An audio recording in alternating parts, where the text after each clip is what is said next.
Assalamualaikum warahmatullahi wabarakatuh. Waalaikumsalam warahmatullahi wabarakatuh.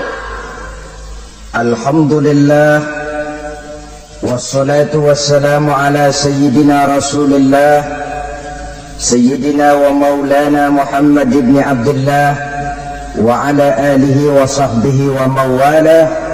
La hawla wa la quwwata illa billah, amma ba'du.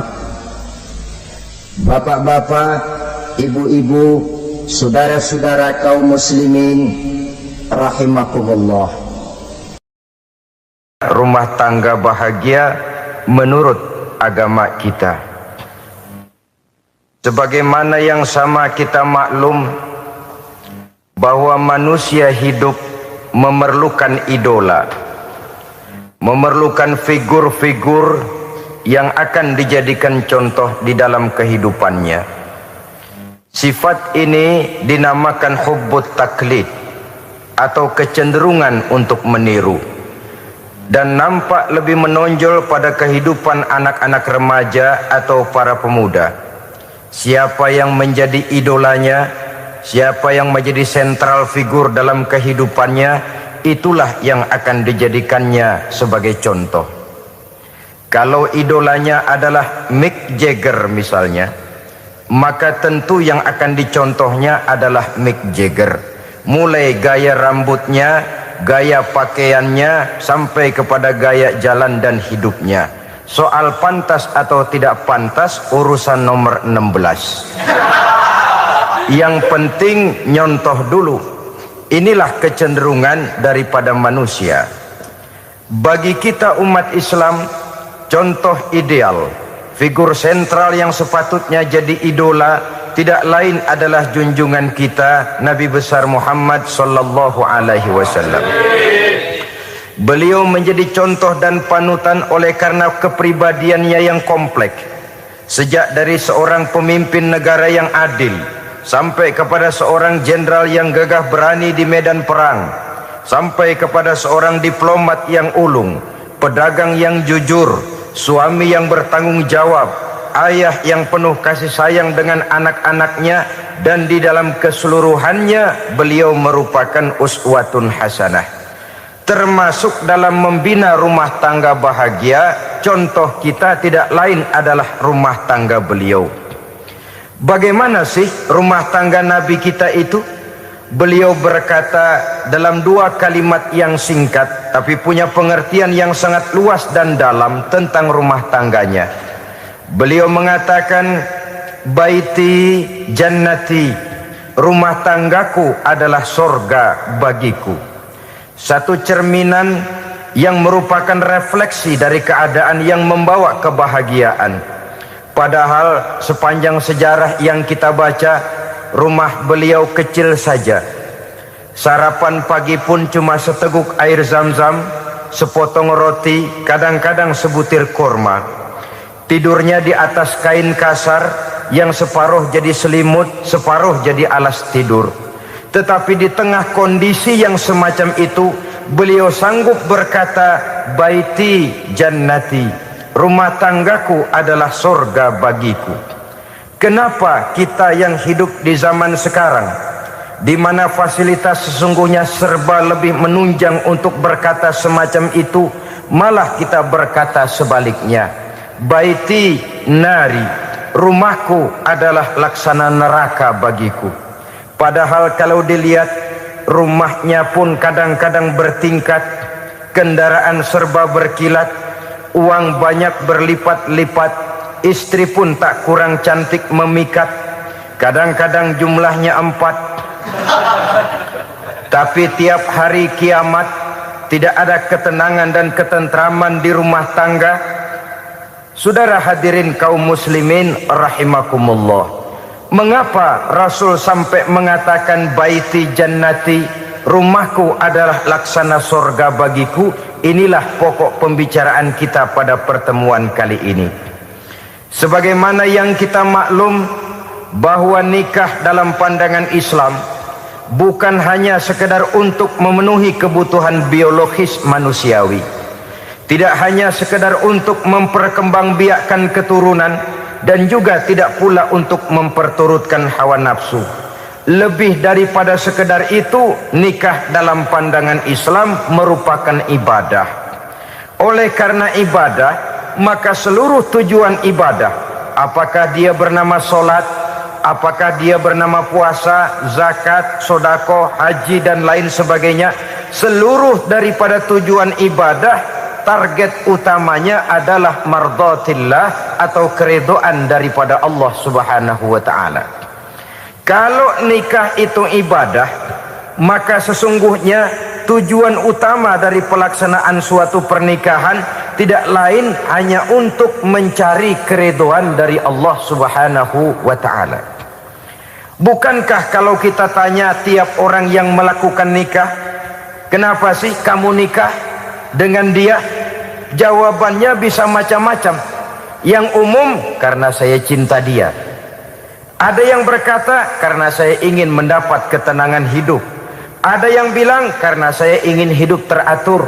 Ada yang mengakui, karena saya ingin dapat keturunan dan lain sebagainya.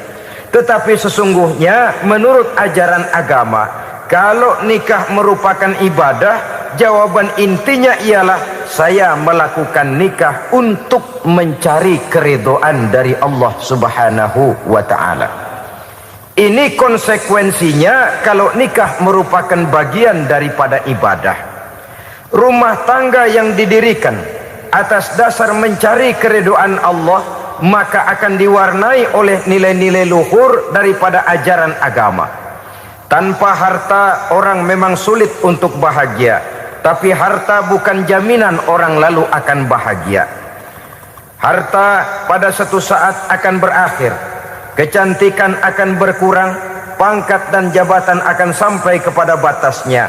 Tetapi agama, keyakinan, nilai-nilai iman, itulah pegangan kita yang kekal dan abadi. Sebab itu dalam surah Ar-Rum ayat ke-21 Allah Subhanahu wa taala menjelaskan, "Wa min ayatihi an khalaqalakum min anfusikum azwajan litaskunu ilaiha wa ja'ala bainakum mawaddatan wa rahmah." Dan di antara tanda-tanda kebesaran Allah, dijadikannya bagimu istri-istrimu dari diri kamu sendiri, litaskunu ilaiha, agar kamu bisa hidup tenang bersamanya, wa ja'ala bainakum mawaddatan wa rahmah, dan dijadikannya di antara kamu rasa cinta dan kasih sayang. Umumnya pernikahan terjadi karena mawaddatan warahmah ini, cinta dan kasih sayang. Atas dua dasar itulah rumah tangga didirikan orang. Atas dasar itulah seorang laki-laki dan seorang perempuan memadu janji untuk membagi suka dan duka dalam hidup ini secara bersama-sama. Namun kalau kita renungi ayat ini, Allah tidak hanya menjadikan cinta, tapi Allah juga menjadikan kasih sayang. Apa bedanya cinta dan kasih sayang? Apa bedanya mawaddatan warahmah ini? Saudara, mawaddah yang artinya cinta, itu sasarannya biasanya adalah jasmani, kecenderungan biologis. Itu akan berakhir. Orang yang mendirikan rumah tangga cuma karena kecenderungan biologis, cuma karena rasa cinta semata-mata, cinta biasanya terkait kepada keindahan. Betul apa benar? Biasanya orang mudah jatuh cinta kepada sesuatu yang punya nilai keindahan. Makanya anak muda jarang yang jatuh cinta sama nenek-nenek. Cinta selalu memandang segi keindahannya. Ini yang namanya mawaddah. Allah tidak mengingkari itu, silakan. Bahwa manusia secara naluri senang kepada serba keindahan, wajar-wajar saja. Tetapi tidak cuma mawaddah, Allah juga menciptakan rahmah, kasih sayang. Mawaddah mungkin ada akhirnya, tapi rahmah tidak akan pernah ada akhirnya. Kalau mawaddah adalah berkecenderungan kepada biologis, jasmaniah, maka rahmah kecenderungan kepada nilai-nilai rohani, kepribadian, kejiwaan dan lain sebagainya. Dikala pernikahan di bawah umur 40 tahun, mungkin masih banyak mawaddahnya, rasa cintanya. Tapi 40 bahkan 50 tahun ke atas, rasanya orang berumah tangga kalau sudah 50 tahun ke atas itu lebih banyak kasih sayangnya ketimbang cinta-cintaannya. Kalau satu rumah tangga hanya didirikan atas dasar mawaddah saja, atas dasar cinta saja, padahal cinta itu terpaut kepada hal-hal keindahan, keindahan satu saat akan menurun. Ya, tentu sebagaimana yang kita maklum bersama-sama, belum punya anak memang cantik. Sudah punya anak, kecantikan mulai menurun. Punya anak 2, kulit mulai mengkerut. Punya anak 3, onderdil mulai dol. Punya anak 4, apalagi tidak pandai merawat diri, persis dompet tanggung bulan. Kalau rumah tangga didasarkan kepada rupa yang cantik saja, cinta akan bisa berpindah, paling tidak akan berkurang nilainya. Sebab itu Allah tidak hanya menyediakan mawaddah warahmah, dijadikannya di hatimu itu tidak cuma sekedar cinta, tapi juga kasih sayang. Nah, kasih sayang inilah apabila berakar dan berurat dari nilai-nilai keagamaan yang akan menopang jalinan rumah tangga bahagia, mengukuhkan usaha untuk mencapai mardhatillah atau keridhaan daripada Allah Subhanahu wa taala. Dengan demikian, berumah tangga bukan tujuan. Ini kalau kita lihat dari segi agama. Berumah tangga cuma alat untuk mencapai mardhatillah, keridhaan daripada Allah.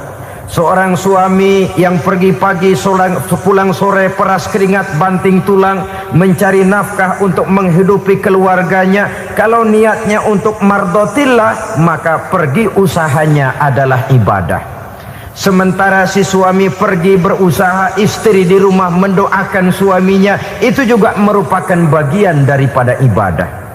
Marilah kita biasakan membina satu rumah tangga untuk mencapai keridhaan daripada Allah Subhanahu wa taala. Ini motif dasarnya. Karena itu Rasul Anas bin Malik pernah bercerita, bertahun-tahun saya membantu di rumah tangga Rasul. Selama tahun-tahun yang panjang saya membantu di rumah tangga beliau itu, kata Anas bin Malik, belum pernah kok saya mendengar kata-kata kasar, keras, membentak-bentak. Belum pernah saya melihat ada piring terbang, sandal melayang, ada penggorengan nitir di atas. Belum pernah, padahal tahun-tahun yang panjang sudah saya lalui. Itu rumah tangga Rasul. Istrinya lebih dari satu, tapi tenang, ayem, adem. Walaupun gosip selalu ada. Ini loh ya, namanya hidup berumah tangga. Jangankan rumah tangga kita manusia biasa, rumah tangga Rasul pun tidak luput dari gosip yang kita kenal dengan hadisul ifki itu. Itu sampai tercatat dalam sejarah. Tetapi yang jelas, dengan istri yang lebih dari satu, rumah tangganya tenang, tentram, adem. Kita di rumah tangga istri satu, seminggu 7 hari, berantemnya 6 hari. Cuma 1 hari gencatan senjata. Saudara hadirin yang saya muliakan, kalau tujuan rumah tangga adalah mardhatillah, apa ciri dari suami istri yang menegakkan rumah tangga untuk mencapai ridho Allah itu? Pertama, sepasang suami istri yang membina rumah tangga semata-mata untuk mencapai keridhaan Allah, cirinya yang pertama, bersyukur apabila beroleh nikmat. Ini ciri yang pertama. Bersyukur kepada Allah, kepada sesama berterima kasih. Suami berterima kasih kepada istri, bertahun-tahun didampingi hidupnya, dicucinya pakaiannya, dimasaknya makanannya. Tidak istri mengeluh walau hidup lebih banyak kurangnya daripada cukupnya. Suami pandai berterima kasih kepada istrinya. Sementara istri pun bisa berterima kasih kepada suaminya. Bertahun-tahun suami peras keringat, banting tulang mencari nafkah, menjadi palang dada terdepan apabila ada masalah-masalah yang besar. Kedua-duanya lalu punya timbangan. Nah inilah ya, saya pesan kepada suami, kepada para suami, kepada para istri, supaya di rumah ada timbangan. Perlunya apa? Kalau pada satu saat istri kita salah, suami cepat-cepat ambil timbangan, lalu ditimbang mana yang lebih berat, salahnya atau dosanya, benarnya atau kesalahannya. Ini istri saya jasanya begini, lalu jasanya begini, salahnya ini, mana yang lebih besar, jasanya atau salahnya? Dengan adanya timbangan, maka keputusan akan objektif. Tapi kalau timbangannya emosi, salah sedikit saja sudah main bentak, main usir, akhirnya keputusan akan mendatangkan kerugian. Sebaliknya, kalau suami yang salah, istri ambil timbangan, ditimbang mana lebih besar, jasanya atau salahnya. Jangan sampai nanti terjadi pepatah, panas setahun habis dihapus oleh hujan satu hari. Jasa istri yang puluhan tahun hapus oleh kesalahannya yang sedikit, atau jasa suami yang bertahun-tahun hapus oleh kesalahannya yang sebenarnya tidak seberapa. Akibat apa itu terjadi? Karena tidak adanya timbangan. Dari rasa bersyukur dan dari rasa berterima kasih ini, saudara-saudara, akan timbullah sifat saling menghargai. Suami menghargai istri, istri pun menghargai suami. Istiqomah, dikasih uang 5.000 senyum, dikasih uang 500 senyum. Itu namanya istri yang pandai bersyukur. Kalau tidak, 5.000 nyengir, 500 manyun. Tahu manyun? Kayak bemok nyari setoran, monyong saja. Ada sikap istiqomah di dalam membina kehidupan berumah tangga ini. Lalu mengerti posisi suami, ini termasuk tanda berterima kasih. Suami saya itu kerjanya apa, golongannya apa, gajinya sebulan berapa. Atas dasar itu, lalu istri menjadi istri yang tahu diri. Walaupun suami harus menyenangkan istri, istri pun hendaknya nimbang, tahu batas kemampuan suami.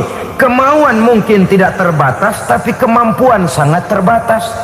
Kalau suami pegawai kecil, ya mintalah yang kecil-kecil. Kalau suami pegawai rendah, mintalah yang sesuai dengan kemampuannya. Jangan suami gajinya cuma 50.000 sebulan, istri menuntut minta dibeliin gelang yang kayak pelek beca. Tentu sudah overacting namanya. Saudara hadirin yang saya muliakan, kunci awalnya bersyukur kepada Allah. Kalau sudah bisa berterima kasih kepada manusia, hati ini akan mudah bersyukur kepada Allah. Rumah tangga yang pandai bersyukur, berapapun kecilnya nikmat, bukan kecilnya yang dia lihat, tapi karunia Allah yang dinilai. Sehingga dari rasa berterima kasih kepada manusia akan timbullah rasa syukur kehadirat Allah Subhanahu wa ta'ala.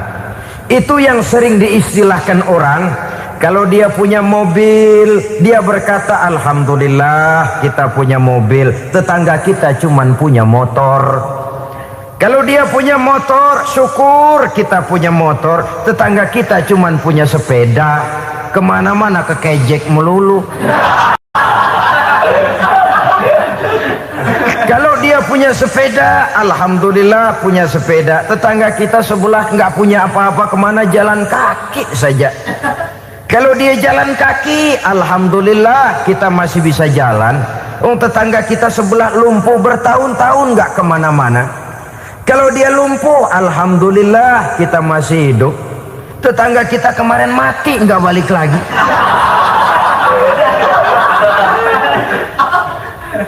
Lalu akan timbul rasa syukur. Tapi kalau sudah lumpuh ngelihat yang bisa jalan ngelihat yang menaik sepeda, yang punya sepeda lihat yang punya motor lihat yang punya mobil lihat yang punya pesawat. Kapanlah kita ini pandai bersyukur? Sebab kesenangan seperti pelangi, tidak pernah di atas kepala kita, selalu kelihatannya di atas kepala orang lain. Sehingga kalau ngobrol orang sering bilang, lu sih enak lo gue lihat, gue kebelangsak amat nih ya. Setiap orang ngomong kepada kita begitu nadanya. Kita yang dilihat enak, sementara kita melihat orang lain enak. Tukang tahu melihat tukang tempe enak, tukang tempe melihat tukang tuak enak, tukang tuak bilang tukang sirsak enak. Enak itu seperti pelangi. Namun kalau kita mau merenungi, tidak pernah Allah berhenti memberikan nikmat kepada kita. Sejak kita bangun tidur sampai kita tidur kembali, bahkan tidur itu sendiri, seluruhnya tidak pernah putus dari nikmat Allah. Bahagia ada di gubuk reot, bahagia ada di rumah mewah, bahagia ada di hati kopral, bahagia ada di hati jenderal, di gunung dan di kota, di hutan belantara dan di desa, di keheningan malam atau di keramaian siang. Kalau kita mau mencari, bahagia selalu ada. Tapi hati yang tidak pandai bersyukur, bagaimanapun banyak kebahagiaan yang meliputi hidupnya, dia tidak akan pernah pandai mensyukurinya. Maka berterima kasihlah kepada istri, berterima kasihlah kepada suami, bersyukurlah kehadirat Allah Subhanahu wa ta'ala. Saya sering mengatakan, sebaliknya seorang suami bagaimanapun kondisi istrinya, kalau itu memang jodohnya, beranilah berkata, istriku adalah Romeoku, istriku adalah Julietku, atau istriku adalah Sri Kandiku. Biarin pengkor ya pengkor, nggak ada urusan. Mensyukuri. Kalau tidak mensyukuri, yang timbul lalu sesalan. Kalau sudah sesalan, mudah umpat mengumpat, caci mencaci dalam rumah tangga, lalu terjadilah kegaduhan. Ketenangan sulit kalau sudah tidak ada unsur saling menghargai itu. Lebih celaka lagi kalau sudah mengarah kepada penyesalan. Kata istrinya, bang gue nyesel kawin sama lu. Suami digituin bikin gede kepalanya. Kalau lu nyesel apalagi gua, makin nyesel. Iya, coba pikir bertahun-tahun kita berumah tangga, memangnya abang bisa beliin apa sama saya? Itu juga gerobok kalau nggak ngeridit bang. Kalau nggak ngeridit, memangnya kamu bayar kreditan pakai daun pisang? Saudara hadirin yang saya hormati, ini saya tekankan kepada ibu-ibu karena penyakit perempuan umumnya. Pernah Rasul itu pulang Isra Mi'raj cerita, saya pulang Isra Mi'raj diperlihatkan neraka. Neraka ya Rasul? Lalu bagaimana? Saya lihat kok isinya kebanyakan perempuan. Perempuan. Laki juga tidak sedikit. Cuma kebanyakan kok perempuan. Apa perempuan tidak sholat ya Rasul? Sholat. Tidak puasa? Puasa. Tidak ngaji? Rajinan dia sama suaminya. Tapi kenapa lebih banyak di sana? Rasul berkata, hunna yakfurnal ashir. Penyakit umum dari perempuan tidak pandai berterima kasih kepada suaminya. Ini rupanya penyakit umum dari tahun atu. Saudara hadirin yang saya muliakan, jadi rumah tangga yang didirikan atas dasar mencapai ridho Allah, maka kelihatan dari pasangan suami istri menjadi orang yang pandai bersyukur terhadap nikmat. Bukankah dalam surah Ibrahim ayat 7 Allah berjanji, la in syakartum la azidannakum wa la in kafartum inna azabi lasyadid. Kalau kamu pandai bersyukur, aku tambah nikmatku. Kalau kamu ingkar, tidak mau bersyukur, azabku itu hebat dan pedih. Rumah tangga yang suami istrinya tidak bersyukur disiksa oleh perasaannya sendiri. Tetangganya dapat nikmat, dia yang meriang. Tetangganya dapat kesenangan, dia yang sakit hati. Dia tidak melihat nikmat yang diberikan kepadanya. Nikmat yang orang lain punya aja yang diincar. Nikmat orang lain aja dihitung-hitung. Tangga kita, saya baru habis beli yang sebelah belilir habis beli kukusan. Cuma sekedar kukusan saja. Orang lain beli apa-apa jadi bahan diskusi di rumahnya. Orang lain saja yang diusut.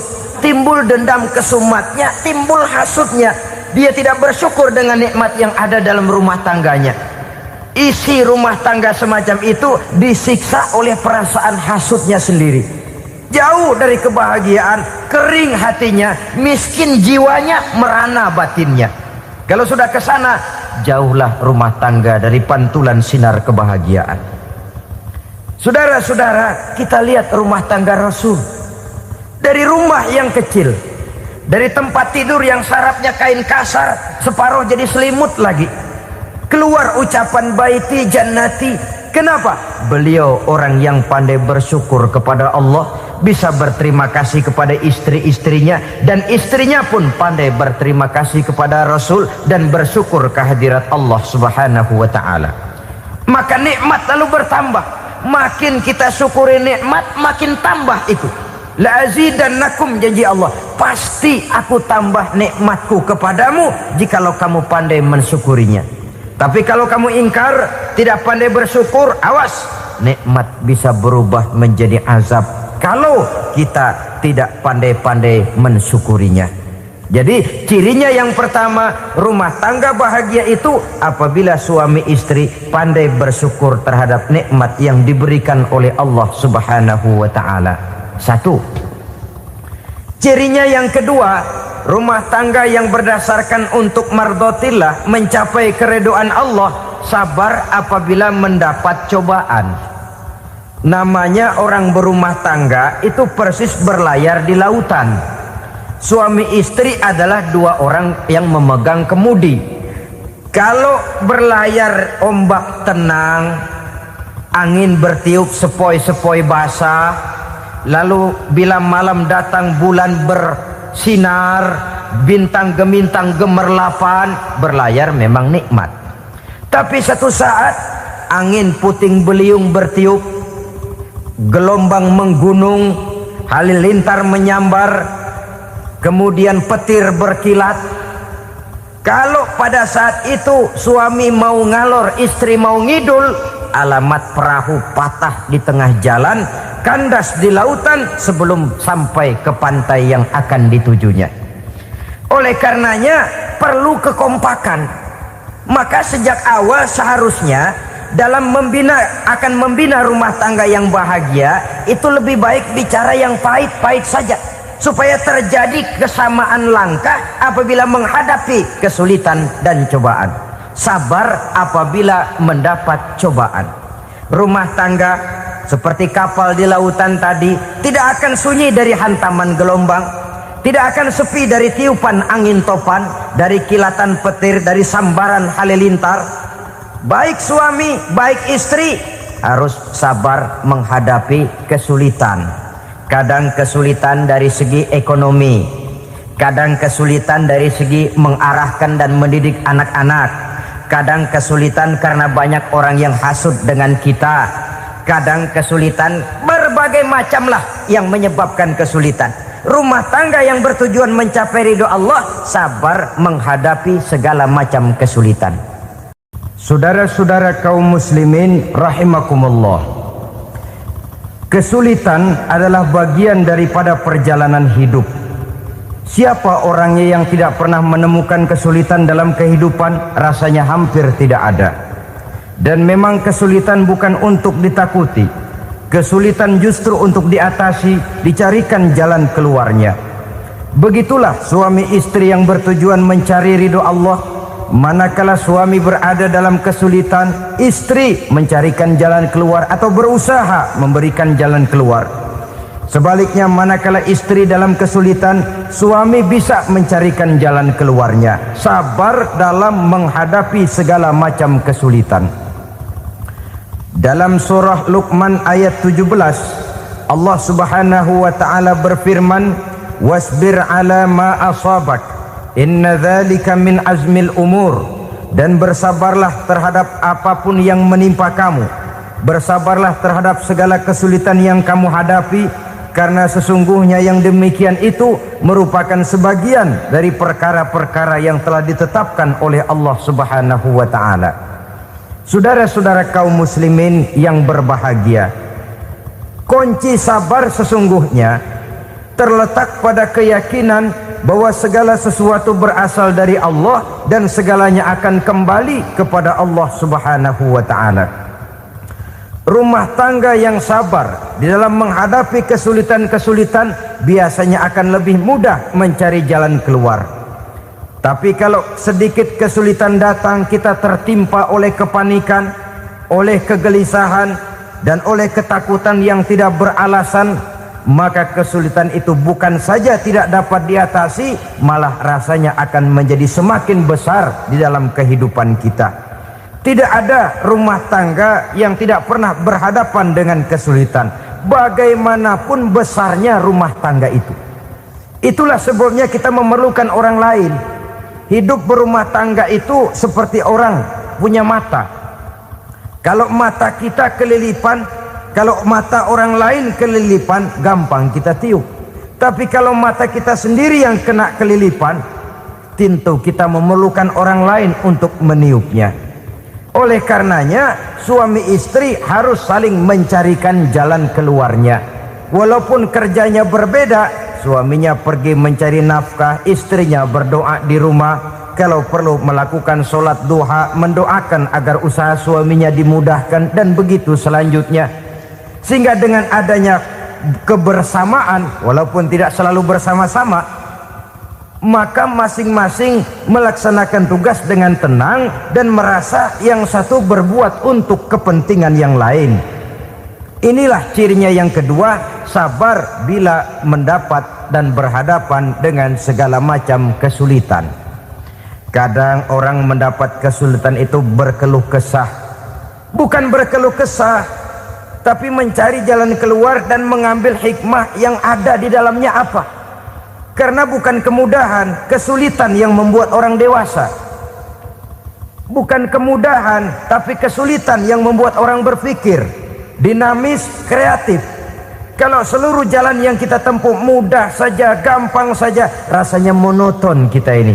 Kehilangan dinamika dalam perjuangan. Kesulitan yang membuat orang matang, kesulitan yang menempa kepribadian untuk lebih dewasa menghadapi bahtera kehidupan, membuat pandangan makin arif, wawasan makin luas, dan analisa semakin tajam. Sama saja dalam hidup. Sesungguhnya pujian sering menjadi racun, dan caci maki kalau kita tanggapi secara positif sering membuat kita makin dewasa. Jarang orang berpikir kalau dipuji, tapi baru dia merenung dan mencari diri setelah dicaci maki dan dikritik habis-habisan. Walaupun watak umum manusia senang dipuji, marah kalau dicaci maki. Biasanya kalau ketemu cewek cakep, kita bilang, "Kamu cakep deh." Dia paling bilang, "Ah, abang bisa aja." Walaupun dia bilang, "Ah, abang bisa aja," hidungnya mah tetap mekar. Senang kalau dipuji. Itu kecenderungan manusia. Marah kalau dicaci maki, marah kalau dikritik. Tapi sesungguhnya pujian sering jadi racun, caci maki sering jadi obat. Orang takut minum obat karena pahitnya, padahal efeknya itu akan lebih memberikan kesehatan kepadanya. Orang takut menghadapi kritik, orang takut dan tidak ingin dicaci maki, padahal itulah yang sesungguhnya menjadi cambuk kalau tidak dia salah tanggap, menjadi sugesti yang mendorong dia lebih maju lagi. Karena memang bukan pujian, tapi caci maki dan kritik yang membuat kita makin berpikir tajam. Jadi rumah tangga yang berhadapan dengan kesulitan demi kesulitan, biasanya kalau ditanggapi dengan sabar akan makin mengokohkan fondasi rumah tangga itu sendiri. Tapi kalau kesulitan dihadapi dengan tidak sabar, lalu mencari jalan pintas, kesulitan ekonomi, kebetulan istrinya cakep, istrinya disuruh ngojek. Dah lu ngojek aja deh, gua nungguin setoran dah. Suami tapak di rumah. Saudara hadirin yang saya muliakan, buat sepintas memang mendatangkan materi itu, mengatasi kesulitan ekonomi, tapi apakah bahagia? Walaupun rumah bisa jadi besar, perabotan bisa serba lebih lengkap dan ada, tapi apakah semuanya mendatangkan bahagia? Sementara suami kehilangan rasa cemburunya, dan dalam agama itu disebut dayus. Dayus, suami yang tidak punya rasa cemburu kepada istrinya. Dan orang dayus kayak begitu, haram mendapat bau sorga. Bau sorga saja tidak dapat, apalagi masuk ke dalamnya. Ya tapi juga jangan lantas mentang-mentang harus cemburu sama istri, overacting. Suaminya nawar sayuran, laki pulang ngomel, lu pacaran ya sama tukang sayur. Itu juga over, saudara-saudara. Kesulitan ekonomi diatasi dengan sabar. Sabar dalam arti berusaha dengan tidak mengambil jalan pintas, berusaha tetap berada di jalan yang diridhoi oleh Allah. Ini yang jadi problema ini rumah tangga sekarang ini, kesulitan ekonomi, di mana lapangan kerja sulit, di mana persaingan hidup tajam, sedangkan kita hidup ingin seperti orang lain. Kita mudah gelap mata, mudah picik pandangan, mudah sulit pertimbangan, lalu mengambil jalan pintas. Kadang menjual akidah, menjual keimanan. Kebetulan pendaringan kering, ada yang nawarin beras 3 liter sama supermie 2 bungkus. Hari Minggu diajak ke gereja mau. Itu iman kena beras 3 liter telap. Kesulitan ekonomi, saudara-saudara, sehingga Imam Ali pernah berkata, kadal fakru ayyakuna kufran. Kemiskinan memang mudah membawa orang kepada kekafiran, kepada perbuatan-perbuatan yang bisa mengundang kekafiran. Oleh karena itu dalam tamsil lain beliau berkata, kalau ada ular dan ada kemiskinan, kemiskinan yang saya getok lebih dulu, kemiskinan yang saya bunuh lebih dahulu. Karena kemiskinan mudah membawa orang kepada kekufuran. Bagaimanapun sulitnya ekonomi yang dihadapi dalam rumah tangga, percayalah satu saat jalan keluarnya mesti ada. Mesti ada. Jangan sampai mengambil jalan pintas yang membuat kita keluar dari jalan yang ditinjau dari segi kemasyarakatan pun mendatangkan aib, ditinjau dari kehormatan berkeluarga pun mendatangkan nista, ditinjau dari segi ekonomi pun barangkali tidak akan mendatangkan kelimpahan materi. Jalan pintas pada umumnya, saudara-saudara, hanya memberikan kenikmatan yang sekejap. Dan apalah itu artinya kalau harus mengorbankan kesenangan yang abadi dan kekal. Kadang-kadang mengorbankan anaknya sendiri, anaknya dikomersilkan. Pokoknya siapa yang nyamper lu berangkat aja dah. Asal pulang nenteng pisang sama jeruk sebongsang, orang tua udah anteng aja udah.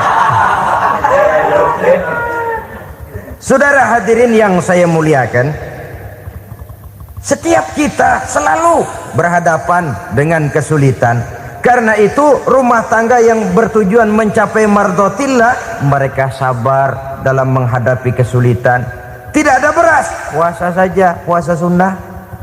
Puasa sunnah, lapar tapi ada pahalanya, daripada tidak puasa lalu ngegerundel. Brengsek Tuhan, gue sembahyang melulu lapar juga, sudah lapar tidak berpahala. Bukankah Rasulullah sendiri kalau pulang ke rumah Aisyah lalu berkata, ya Humairah, ada makanan hari ini? Ada makanan yang enggak ada bang. Alhamdulillah, kalau begitu saya puasa. Pulang dari mana-mana perut lapar, mau makan tidak ada makanan, bukan marah, bukan ngamuk, puasa. Maka boleh puasa sunnah, niatnya udah siang, jam 10, jam 11, asal dari pagi belum makan apa-apa. Niatnya jam 10, sah, dengan catatan dari pagi belum makan apa-apa.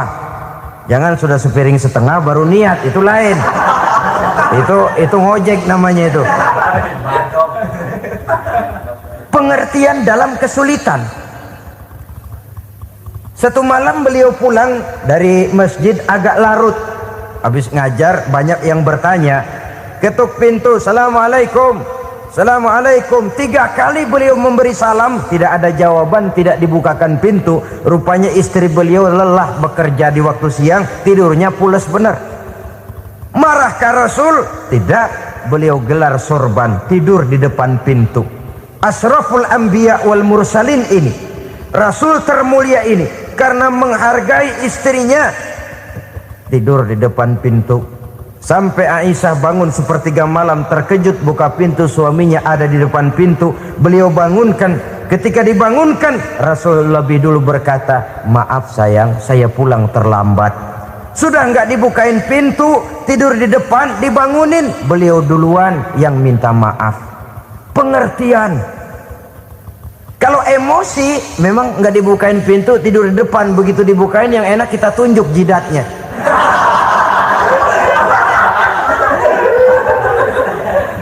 Saudara hadirin yang saya muliakan, kesulitan di dalam kehidupan merupakan bagian daripada kehidupan.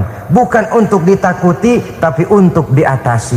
Bukan untuk dihindarkan, tapi dicarikan jalan keluarnya. Hadapilah kesulitan dengan baik sangka kepada Allah, dengan lapang dada, dan dengan tetap bersabar menghadapinya. Kenapa? Karena tujuan kita mendirikan rumah tangga, mencapai ridho Allah. Kalau anak kita perjualbelikan, kalau istri kita komersilkan, kalau akidah kita jual untuk mempertahankan rumah tangga, bukankah makin jauh saja rumah tangga itu dari ridho Allah? Ini tujuan utamanya. Yang ketiga, rumah tangga yang bertujuan mardotillah itu, suami istri yang merupakan fondasi di rumah tangga, suami sebagai pemimpin, istri sebagai pembina, selalu musyawarah dalam menyelesaikan persoalan. Walaupun istri ditakdirkan sebagai pemimpin dan suami sebagai pemimpin dan istri yang dipimpin, tapi agama menganjurkan musyawarah. Jangan mentang-mentang istri nyari duit, suami nyari duit, lalu menteleng. Segalanya mau diktator, segalanya mau sendiri. Rumah tangga yang bertujuan mencapai ridho Allah selalu didirikan atas dasar musyawarah. Sehingga apabila sesuatu itu dihasilkan dari suasana musyawarah, tidak akan melahirkan penyesalan di belakang hari. Kalau tidak berjalan menurut seleranya masing-masing, belakangan timbul penyesalan, akhirnya main salah menyalahkan. Kalau sudah saling salah menyalahkan, itu artinya sudah saling mengungkit kekurangan masing-masing. Akibatnya tidak ada lagi saling menghargai. Jadi dengan demikian musyawarah di dalam menyelesaikan persoalan. Menghadapi kesulitan ekonomi, musyawarah. Menghadapi kenakalan anak, musyawarah. Akan membeli ini dan itu, sebaiknya juga musyawarah. Kalau merupakan hasil musyawarah, maka saudara-saudara hasilnya pun akan dihadapi oleh bersama. Enak rasakan bersama, tidak enak rasakan bersama. Kenapa? Tadinya musyawarahnya bersama-sama juga. Lah kalau hasil sendirian, giliran enak mungkin yang satu mau ikut, giliran tidak enak yang satu nuding. Gua kata juga apa? Kan begitu akibatnya kalau tidak berdasarkan musyawarah lebih dahulu. Maka insya Allah hasil musyawarah ini setidaknya tidak akan mendatangkan sesalan di belakang hari nantinya. Saudara-saudara kaum muslimin rahimakumullah, ciri yang keempat, sepasang suami istri yang bertujuan mencapai ridho Allah dalam upaya mencapai rumah tangga bahagia itu tawakal apabila mempunyai rencana. Tawakal berserah diri kepada Allah. Bukan berserah diri dalam artian mutlak yang mengarah kepada fatalism atau predestination. Kita sering mengartikan tawakal secara salah. Belum apa-apa sudah menyerahkan diri kepada Allah. Memang semuanya terjadi menurut maunya Allah dah. Gak usah ngapa-ngapain, bagaimana Tuhan aja dah. Lapar juga nggak usah makan, kalau takdirnya kenyang pan kenyang. Ya udah lapar terus kita. Makan dulu, perkara nanti kenyang apa tidak itu baru tawakal. Kalau sakit ke dokter, soal sembuh atau tidak baru tawakal. Artinya usaha itu ada. Setelah suami berusaha, istri berusaha, selebihnya tawakal. Apa perlunya tawakal? Apabila berhasil tidak lupa daratan, apabila berhasil tidak lupa diri, apabila gagal tidak putus asa. Sehingga dengan demikian dari tawakal ini lahirlah pondasi yang kokoh membina rumah tangga yang bahagia dalam upaya mencapai keridhaan daripada Allah Subhanahu wa taala. Apapun yang kita laksanakan di rumah tangga, tujuan intinya tetap untuk mencapai keridhaan Allah. Beli kendaraan untuk mencapai ridho Allah, lalu dipakai ngaji, dipakai ke masjid dan sebagainya. Beli peralatan rumah tangga untuk mencapai ridho Allah. Mendidik anak untuk mencapai ridho Allah, membantu keluarga untuk mencapai ridho Allah, dan begitu selanjutnya. Tawakal apabila mempunyai rencana. Kemudian cirinya yang kelima, suami istri yang bertujuan mencapai ridho Allah selalu mempererat silaturahmi. Sebab seperti sudah saya sampaikan pada pertemuan terdahulu, dalam berumah tangga itu ada orang tua, ada mertua. Itu cuma perbedaan istilah, tapi hakikatnya adalah sama. Jangan karena perbedaan istilah lalu menyebabkan kita berbeda sikap. Kalau sudah berbeda sikap, tentu akan melahirkan perasaan yang tidak simpatik.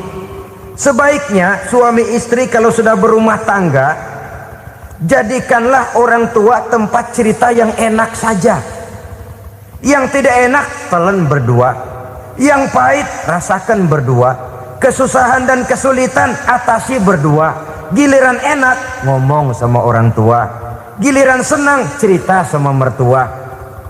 Sekarang kan kita balik, kalau lagi senang duitnya banyak, anteng di rumah, kalem aja.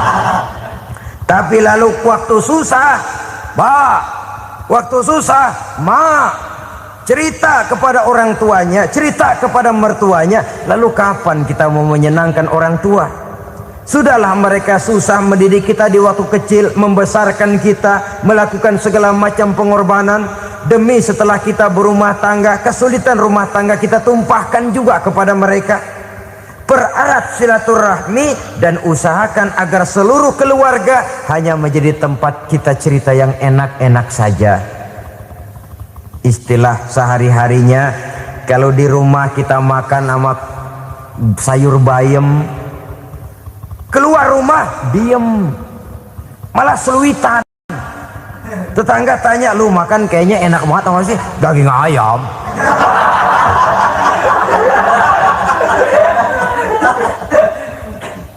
Lalu tetangga kan akan berbisik, itu makannya tuh orang enak bener ya, rumah tangganya tiap hari makan sama daging ayam. Biarlah paling kurang itu jadi doa, daripada kita makan sama kangkung lalu ribut ngomel di mana-mana. Gua kesel banget sama bini gua, di warung ceritanya lagi. Kenapa? Saban sari gua direbusin kangkung mulu, brengsek. Di warung cerita ada RT, ada RW. Gara-gara makan sama kangkung se-RT tahu. Akhirnya mungkin kalau kita berangkat orang hitung dari jauhan, lihat kangkung liwat gitu.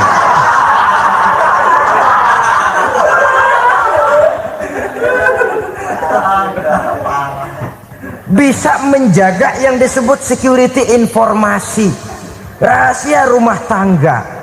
Bahkan pernah saya berikan contoh karena ingin menghargai. Suami beliin kain batik buat istrinya. Istri tahu begitu sepintas, nih kain jelek nih.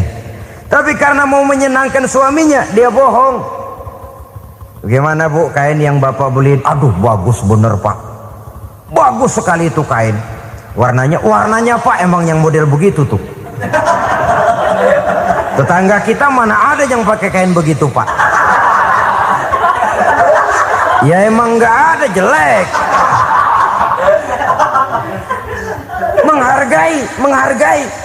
Sebab kalau waktu itu si istri jujur, yang timbul sakit hati suami. Bagaimana Bu kain yang saya beliin? Goblok lo. Kain begitu dibeliin di pasar juga banyak 1.400, campur odol lagi. Sudahlah suami punya niat baik, sampai rumah digoblok-goblokin, tidak ada lagi rasa saling menghargainya. Begitu pentingnya mempererat silaturahmi ini, sampai Nabi berpesan, isnani la yanzurullahu ilaihima yaumal qiyamah qati'ur rahim wa jarus su'. Ada dua golongan manusia yang di akhirat nanti tidak akan dilihat oleh Allah, tidak akan diopeni oleh Allah, didiemin aja. Siapa mereka? Pertama, orang yang suka memutuskan silaturahmi. Yang kedua, tetangga yang jahat dengan tetangganya. Dua golongan manusia ini, pemutus silaturahmi, kemudian juga tetangga yang jahat dengan tetangganya, ini tidak akan dipandang oleh Allah di hari akhirat nanti. Jadi pererat silaturahmi, sebab kita ini zon politiken, makhluk yang bermasyarakat, yang tidak bisa hidup sendirian. Setiap kita memerlukan orang lain. Kita disebut kaya karena ada yang miskin, kita disebut alim karena ada yang awam, kita disebut berkuasa karena ada rakyat jelata. Tanpa rakyat tidak ada penguasa, tanpa yang miskin tidak ada orang kaya. Kalau tidak ada yang jelek, siapa yang bilang cakep? Karena ngimbangi. Saudara hadirin, atas dasar ini mestinya kita selalu bersyukur dalam segala posisi, tidak lalu salah terima kepada karunia yang diberikan Allah kepada kita. Saudara hadirin yang saya hormati, pererat silaturahmi, jadikan orang-orang tua kita tempat kita cerita yang enak-enak saja. Yang tidak enak, telan sendiri, usahakan sendiri, carikan jalan keluarnya sendiri. Setidaknya ya diam sajalah. Kalau belum bisa membalas budi baik orang tua, setidaknya jangan menyakiti hati orang tua kita. Sudah lelah dan payah dia mengasuh kita, membesarkan kita, merawat kita, demi setelah kita berumah tangga, seluruh kesulitan kita bawa lagi kepadanya. Karena itu buat para istri juga ini perhatian. Kalau dimarahi suami, jangan cepat-cepat pulang ke rumah orang tuanya. Nggak boleh diomelin dikit, main buntal aja. Gua pulang dah. Pulang. Sampai sana cerita habis-habisan, dikucek kejelekan suaminya. Nanti 2-3 hari balik aja lagi. Kan nggak lucu jadinya. Saudara hadirin, begitu juga suami. Mencaci maki habis istrinya, 2-3 hari baik aja lagi. Konyol, istrinya sudah dicaci maki habis-habisan, dijeleki leluhur-leluhurnya, 2-3 hari baik lagi, mesraan lagi. Kata bininya dalam hati, gua lu jelekin juga, lu pakai juga, payah.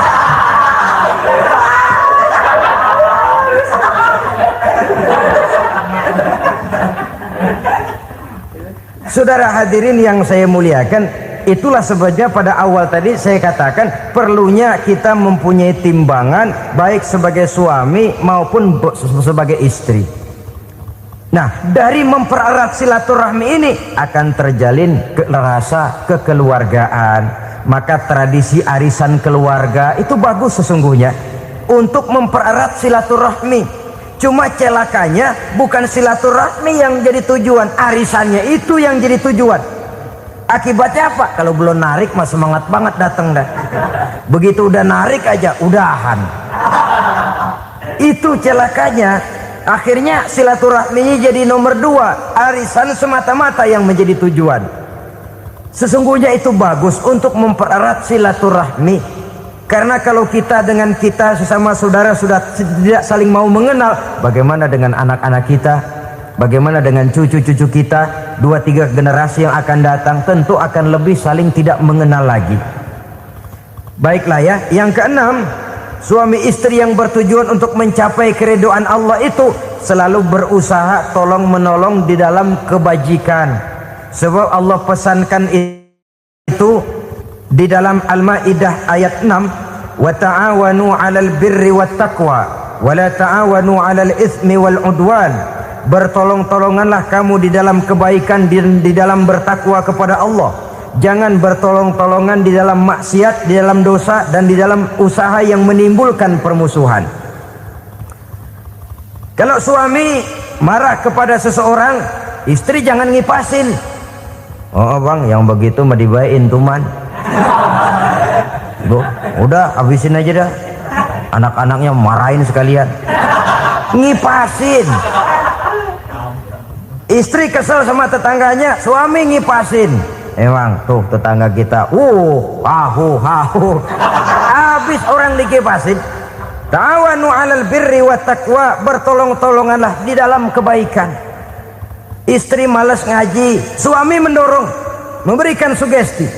Suami malas berusaha, istri memberikan sugesti. Saling tolong menolong di dalam kebaikan dan takwa, dan jangan tolong menolong dalam dosa dan permusuhan. Kata suami, Bu, daripada kita melarat terus hidup, kita piara tuyul yuk. Kata istrinya, nah ini sudah menyimpang bang, bersabarlah, bagaimanapun insya Allah kita tidak akan mati kelaparan. Piara tuyul itu nanti jadi pindah akidah, merusak iman, berteman dengan setan. Apalah artinya kekayaan dan kesenangan sebentar kalau harus mengorbankan kekayaan dan kesenangan yang abadi. Ini sudah alal ismi wal udwan, sesuatu yang mengandung dosa. Saudara hadirin yang saya hormati, kemudian yang keenam, berbaik sangka. Baik suami maupun istri sama-sama saling berbaik sangka. Suami melepas istri, istri melepas suami dengan hati yang ikhlas. Suami meninggalkan istri di rumah dengan jiwa yang bersih dan rasa yang aman. Ada rasa baik sangka, dan ini modal dasar. Kalau sudah dilandasi oleh buruk sangka, tentu yang lahir nanti adalah perasaan-perasaan yang tidak baik. Akibatnya sangat tidak menguntungkan. Inilah beberapa ciri dari rumah tangga yang didirikan atas dasar mardhatillah, mencapai keridhaan dari Allah. Nanti akan menyusul tujuan berikutnya, diantaranya mendapat keturunan, diantaranya lagi mendatangkan gairah untuk lebih berusaha mencari rezeki karena sudah merasa punya tanggung jawab berupa anak dan istri. Mempererat silaturahmi, itu cuma tujuan-tujuan sekundernya saja. Tujuan primernya kita melakukan suatu nikah untuk mencapai keridhaan dari Allah Subhanahu wa taala. Silakan punya istri cantik, kaya, tapi tujuan utamanya kita membina rumah tangga untuk mencapai ridho dari Allah. Karena itu dasarnya mawaddatan warahmah. Jangan cuma cinta, tapi juga kasih sayang.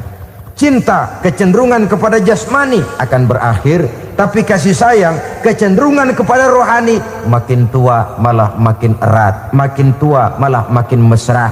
Sehingga kadang kita menampak kakek-kakek dan nenek-nenek lagunya kayak pengantin baru. Apa cinta-cintaan? Tidak. Bagaimana kakek-kakek sama nenek-nenek harus bilang I love you? Yang masih ada itu waktu itu mawaddah, kasih dan sayang. Itu yang akan kekal, itu yang akan abadi. Tanpa materi orang sulit untuk bahagia, tapi materi semata bukan jaminan orang untuk bahagia. Nah, ciri yang terakhir dari rumah tangga yang bertujuan mencapai ridho Allah, sinar agama kelihatan di dalamnya. Baik suami maupun istri sama-sama orang yang taat melaksanakan ajaran agama. Saudara, mudah-mudahan walaupun singkat dapat menjadi sumbangan moral dalam kita mewujudkan rumah tangga yang bahagia menurut contoh yang diberikan oleh Rasulullah sallallahu alaihi wasallam. Terima kasih atas perhatian saudara. Mohon maaf atas segala kekurangan. Usikum wa nafsi bitaqwallah. Wassalamualaikum warahmatullahi wabarakatuh.